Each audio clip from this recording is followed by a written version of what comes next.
Hey everyone, welcome back to my channel. Tonight's video is, I guess you could say, a part 2 of Hazleton's dark history. And this video centers around a very sad murder that occurred in Hazleton in the early 90s. And it occurred at our local Kentucky Fried Chicken. So I'm not going to babble.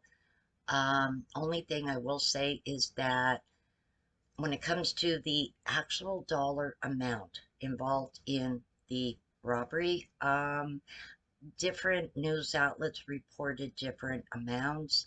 So I use an approximate figure, only because there was two different figures that were being reported in different media sources when I was doing my research for this particular video.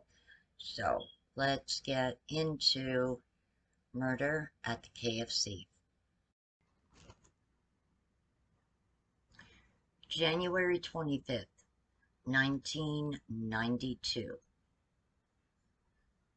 The headlines of the Hazleton Standard Speaker were very disturbing that day, reporting on a very, very violent murder at our local KFC.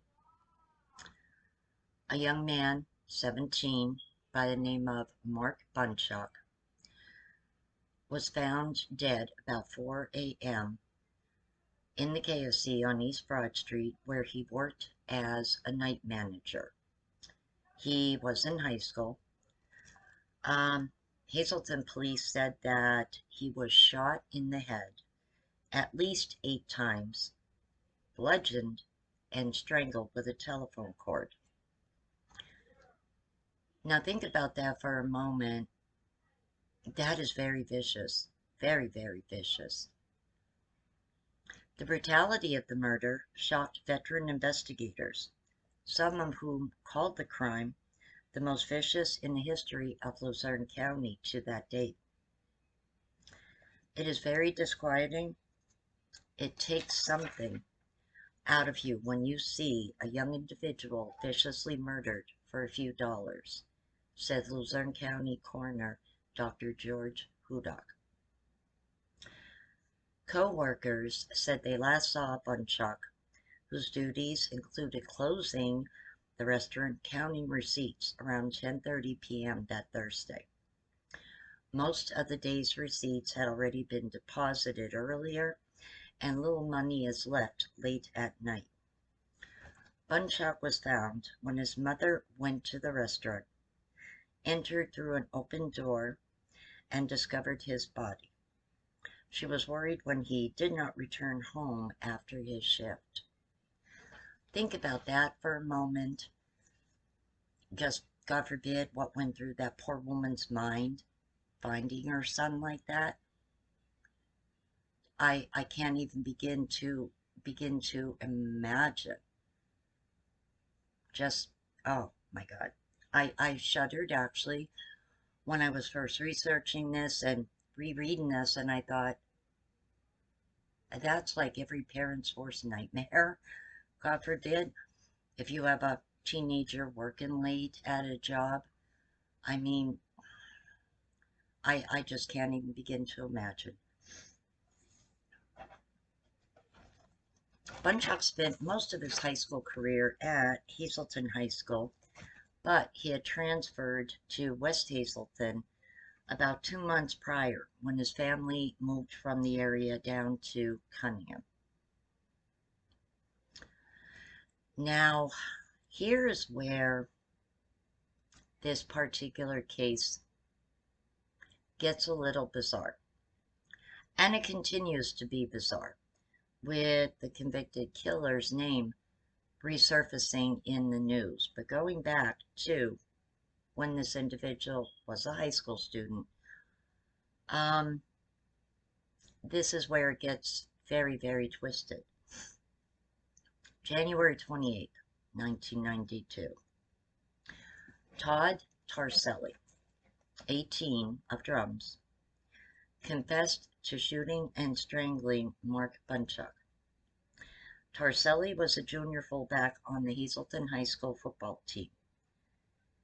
He also stole a bank bag containing approximately $900 to $1,000. Torselli was charged with criminal homicide, robbery, theft by unlawful taking, possession of a prohibited offensive weapon. Now here's where it starts to get very, very twisted. Police said Torselli shortened the barrel and stock of a .22 caliber semi-automatic rifle so it could be concealed. And at the time, the Luzerne County DA was Peter Olszewski, and he was seeking the death penalty. Torselli confessed during an interview after police learned he had a rifle similar to the slaying weapon, and they also noticed what appeared to be blood on his sneakers. He reportedly told police he entered the closed restaurant through a back door with the rifle hidden under his coat, fired several shots into the head of Bunchuck, who was alone in an office counting receipts. Torselli then wrapped a telephone cord around the victim's neck, picked up the bank bag, and left the office. He reloaded his weapon, returned, and shot Bunchuck several more times as he lay on the floor. That is vicious. That is beyond anyone's comprehension. That is just that's evil. That is vicious. I mean, for someone who supposedly was a close friend, someone that had, in essence, grown up with him, you certainly do not treat a friend like that. I mean, it really makes one think for a moment and wonder what was, quote unquote, the motive. Was it robbery? I mean, I don't really know why, he would have needed to rob his friend's restaurant. Like, I don't know. I couldn't even begin to imagine what was going through this kid's head to make that decision to just go in and murder his friend. I spent the past several days rereading many of these newspaper articles, and it's still something very bizarre to try and wrap your mind around, really. Like, why? Just why? There were competency questions about Torselli's mental state. When he was remanded to Luzerne County Correctional Facility, he was noticed as being depressed and in a self-harming state. So he was involuntarily committed to the Fairview State Mental Hospital. An issue with Ativan was also brought up, and whether it caused short-term memory loss in Torselli, as he said that he did not remember killing his friend, and he believed that his friend was still alive. Now, I have to say something about this. I took Ativan. I was prescribed it many years ago when I was dealing with very extreme anxiety and panic attacks. And Ativan is not a medication that you just stop taking cold turkey. Ideally, you should be weaned off of the medication gradually. I wound up actually cold turkey being off of it when I moved from Hazleton to Kingston, and an issue with my insurance and paperwork that was supposed to come from one Northeast Counseling to the insurance and the other Northeast Counseling. and everything got messed up. I wasn't able to get my script, and I subsequently went through withdrawal, and it was absolutely horrifying. When your skin and your scalp and your eyes and everything feels like there is something crawling under it, it is very, very unnerving. I had dug my arms up, my face was dug open, my scalp had sores. I remember pulling small clumps of my hair out. I was a wreck dealing with this. In hindsight, I was told that I probably should have went to a hospital and voluntarily put myself in for detox because of what I was going through. But I didn't know that that was actually something I could have done, considering I was never a person to dabble in drugs. And I would not have known that that should have been something I would have done. But Ativan withdrawal was absolutely horrible. Um, there were also issues about whether or not the Ativan was causing short-term memory loss for Todd Torselli, because he claimed that he did not remember killing his friend, and he apparently thought that his friend was still alive. So at one point he was diagnosed with being severely depressed, and I guess to prevent him from being suicidal, he was involuntarily committed to Fairview State Mental Prison. Well, not mental prison, mental hospital. And he was basically held there for several days for observation. Um, Again, you know, the Ativan also came into play as well. So these issues with his mental competency caused his trial to be delayed quite a bit, actually. November 7th, 1992. Todd Torselli pled guilty Thursday to killing his friend and former classmate. He will spend the rest of his life in prison. Now, this was part of a plea bargain agreement. Mark Bunchop's family accepted the plea bargain agreement as they wanted to have the trial over and done with. They had come to terms with their son's murder and wanted to move on with their life.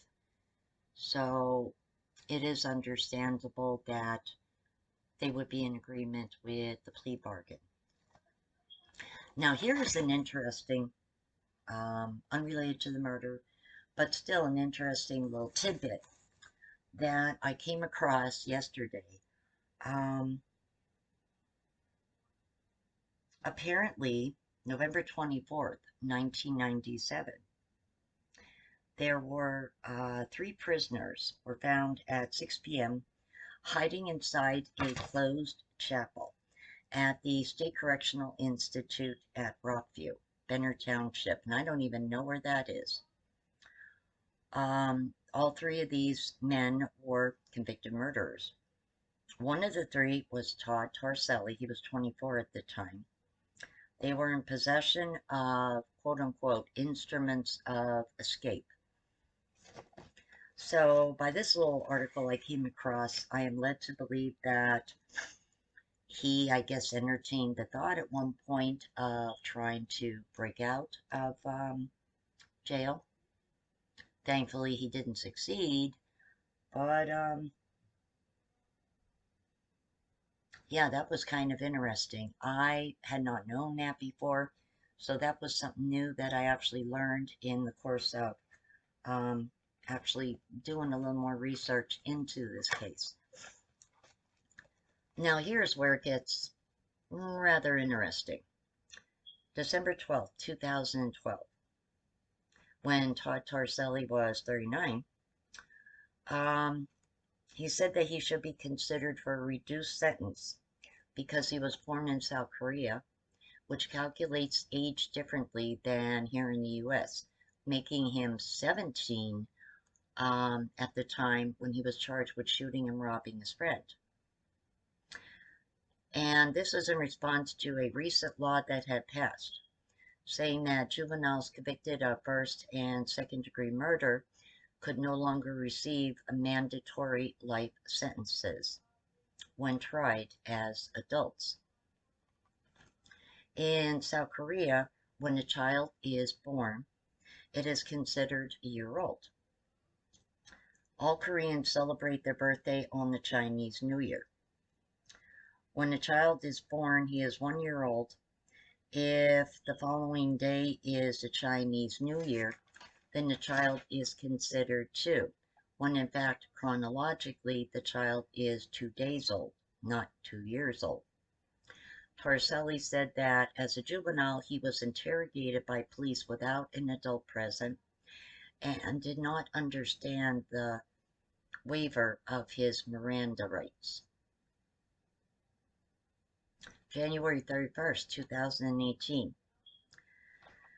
Todd Torricelli will get a new hearing based on a claim that authorities had his age wrong when he was tried as an adult.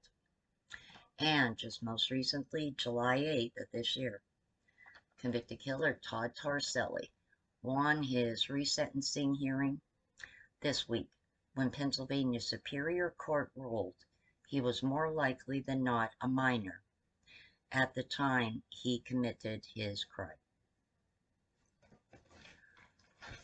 What this generally means is that Todd Torricelli will be able to be eligible for parole. It does not mean that he will be granted parole, but it means that with the resentencing hearing, he becomes eligible for parole. I don't truly know how I myself would feel about that. I think the first thing that comes to mind is the Manson family members and the viciousness of their crimes. And Governor Jerry Brown years ago made sure that none of them seen the light of day. They were always denied parole. So a part of me thinks that, no, I don't believe this young man should, well, not young man, but I don't believe this man should get out of jail.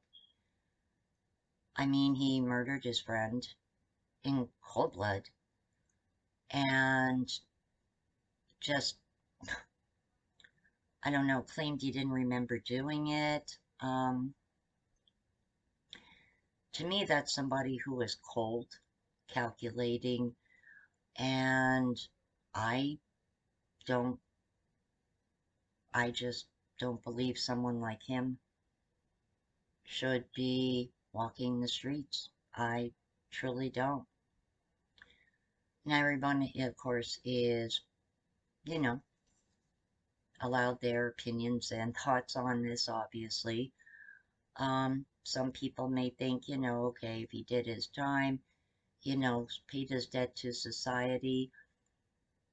For me, it's not the question of doing the time to fit the crime. It's the idea of shooting someone 8, 9 times and then strangling them. This poor young man suffered as he was dying. It wasn't an instantaneous death. I'm sorry, it's very vicious, and I just don't believe someone like that should be walking the streets. Lord knows there's been enough people that have gotten out of prison that should not have gotten out of prison, and I don't know. That is just my feeling. I don't think that he should be, and a part of me truly, truly hopes that he doesn't. I don't know, let me know in the comments section what you think. you know, I respect everyone's right to have their own opinion. And as I said, this is just mine. Um, you, of course, may have a different opinion, and I respect that.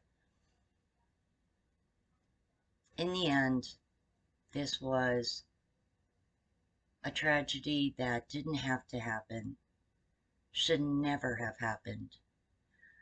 And one can only wonder what both these men's lives would have been like had this tragedy not occurred. But no one will ever know. And because of one person's wrong choices and bad choices, um, these men's lives went in totally wrong, a totally wrong direction.